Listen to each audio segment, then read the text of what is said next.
नमस्कार। आज हम एक बेहद परेशान करने वाली खबर पर बात कर रहे हैं। जी। बस्तर के एक युवा यूट्यूबर पत्रकार हैं मुकेश चंद्राकर। उनकी 3 जनवरी 2025 को हत्या कर दी गई। हाँ, और उनका शव एक स्थानीय ठेकेदार के घर के सेप्टिक टैंक से मिला। बहुत ही दुखद। बिल्कुल। तो आज की हमारी ये जो चर्चा है ये एक लेख के कुछ हिस्सों पर आधारित है। शीर्षक है मुकेश चंद्राकर हत्याकांड, पत्रकारिता की कीमत। जी, और हम इसी के जरिए समझने की कोशिश करेंगे कि भाई मुकेश कौन थे, उनके साथ असल में हुआ क्या, और ये पूरी घटना जो है बस्तर जैसे मुश्किल इलाकों में जो स्वतंत्र पत्रकारिता होती है उसके खतरों के बारे में क्या बताती है। हाँ, तो मुकेश चंद्राकर सिर्फ 32 साल के और बस्तर जंक्शन नाम से अपना यूट्यूब चैनल चलाते थे। और चैनल छोटा मोटा नहीं था। नहीं, बिल्कुल नहीं। उनके करीब 1,67,000 सब्सक्राइबर थे और वीडियोस पर व्यूज देखें तो 1 करोड़ से ज्यादा। जी, 1 करोड़ से ज्यादा व्यूज बस्तर जैसे इलाके से ऑपरेट करते हुए ये वाकई बहुत बड़ी पहुंच है। सही बात है। उन्होंने 2021 से काम शुरू किया था और लगभग 486 वीडियोस डाले थे। ज्यादातर ज़ाहिर है बस्तर के जो जमीनी मुद्दे हैं उन्हीं पर। अच्छा, और ये भी सुना कि वो कभी-कभी मेन स्ट्रीम चैनलों के लिए भी काम करते थे, स्ट्रिंगर की तरह। हाँ, स्ट्रिंगर के तौर पर, मतलब स्वतंत्र रूप से खबरें भेजते थे। उनका जो आखिरी वीडियो आया वो 23 दिसंबर को नक्सली हिंसा पर था। और फिर 1 जनवरी को क्या हुआ? कहानी में मोड़ कैसे आया? देखिए, पता ये चला है कि 1 जनवरी को एक स्थानीय ठेकेदार हैं सुरेश चंद्राकर। उन्होंने मुकेश को बीजापुर में अपने घर बुलाया था। अच्छा, ठेकेदार ने घर बुलाया और फिर? और उसके बाद से मुकेश लापता हो गए, कोई खबर नहीं। और फिर 2 दिन बाद 3 जनवरी को? जी, 3 जनवरी को उनकी लाश मिली उसी ठेकेदार के घर के सेप्टिक टैंक में, और उसको छुपाने के लिए ऊपर से ताज़ा सीमेंट डाल दिया गया था। ओह, ये तो बहुत ही भयानक है। बिल्कुल। पुलिस की जांच तो चल रही है, लेकिन जो पहला शक है वो उसी ठेकेदार सुरेश चंद्राकर पर है। तो ये क्यों हुआ? मतलब क्या कोई निजी रंजिश थी या मामला कुछ और था? लेख तो इशारा कर रहा है कि ये उनकी पत्रकारिता से जुड़ा हो सकता है। हाँ, शक की सुई तो उधर ही जा रही है, खासतौर पे एक रिपोर्ट की तरफ जो 24 दिसंबर को एनडीटीवी में छपी थी। अच्छा, कौन सी रिपोर्ट? वो गांगालोर से नेल्सनार तक एक सड़क बन रही है, उसमें कुछ गड़बड़ियों को लेकर थी। और मजे की बात यह कि उस सड़क का ठेकेदार यही सुरेश चंद्राकर था। ओहो, तो कनेक्शन साफ दिख रहा है। जी, और कहा यह भी जा रहा है कि इस रिपोर्ट को फाइल करने में मुकेश ने पत्रकार नीलेश त्रिपाठी की मदद की थी।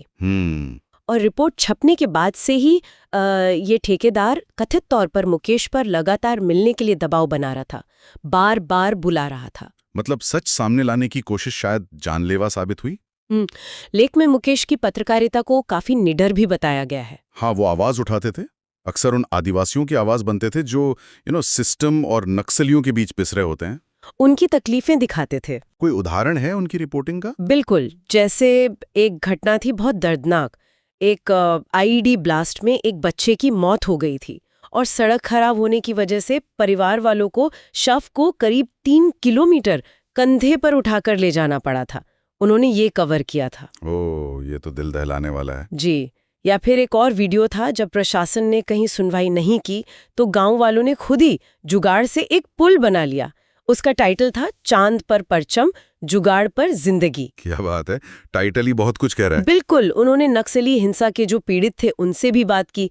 गृह मंत्री अमित शाह जब बस्तर आए थे उसे भी कवर किया। और ये सब मतलब विडंबना देखिए उस राज्य में हो रहा है जहां पत्रकारों की सुरक्षा के लिए बाकायदा पत्रकार सुरक्षा अधिनियम कानून लागू है। हाँ, ये कानून तो है, लेकिन जमीनी हकीकत शायद कुछ और है। इसका मकसद तो यही था कि ऐसी घटनाएं ना हो। सही कहा। ये घटना एक बड़े मुद्दे की तरफ भी इशारा करती है ना? जी हाँ, लेख भी इस बात का जिक्र करता है कि कैसे एक तरफ मुख्यधारा मीडिया की विश्वसनीयता पर सवाल उठ रहे हैं, जैसे वर्ल्ड प्रेस फ्रीडम इंडेक्स में भारत की रैंकिंग 159 है। हाँ, जो काफी नीचे। बिल्कुल। और वहीं दूसरी तरफ मुकेश जैसे स्वतंत्र पत्रकार हैं जो यूट्यूब जैसे नए मंचों से सीधे लोगों तक पहुंच रहे हैं, अपनी बात रख रहे हैं। इसके अपने फायदे तो हैं, जैसे एडिटोरियल फ्रीडम रहती है, किसी का दबाव नहीं, लेकिन फिर खतरा भी है, सुरक्षा का बड़ा सवाल है। बहुत बड़ा सवाल है, और मुकेश का मामला इसका सबसे दुखद और ताजा उदाहरण है।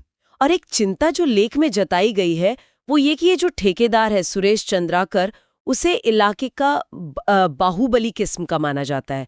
प्रशासन में भी उसकी पैठ बताई जाती है। तो डर ये है कि जांच प्रभावित हो सकती है। हाँ, ये डर तो बना हुआ है। ये पूरी घटना दिखाती है कि जो इंडिपेंडेंट जर्नलिस्ट हैं उन पर हमले बढ़ रहे हैं, उनके सामने खतरे किस तरह के हैं। तो कुल मिलाकर बात यह है कि मुकेश चंद्राकर एक बहुत बहादुर पत्रकार थे, एक यूट्यूबर जो शायद भ्रष्टाचार के खिलाफ आवाज उठाने की वजह से खामोश कर दिए गए। जी, और ये घटना सिर्फ एक हत्या नहीं है, ये बस्तर जैसे इलाकों में स्वतंत्र पत्रकारिता करने के जोखिमों को, वहाँ की व्यवस्था की चुनौतियों को एकदम सामने लाती है। बिल्कुल, और साथ ही ये सवाल भी उठाती है कि मुख्यधारा मीडिया की स्थिति क्या है और डिजिटल प्लेटफॉर्म पर जो ये नई पत्रकारिता उभर रही है उसका भविष्य क्या है। सही।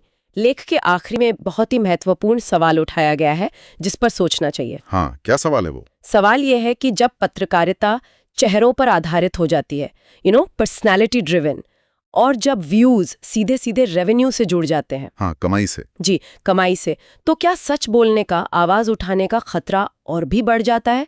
खासकर तब जब कोई पत्रकार जैसे मुकेश थे ताकतवर लोगों के खिलाफ, भ्रष्टाचार के खिलाफ रिपोर्ट कर रहा हो। ये तो सोचने वाली बात है। बिल्कुल।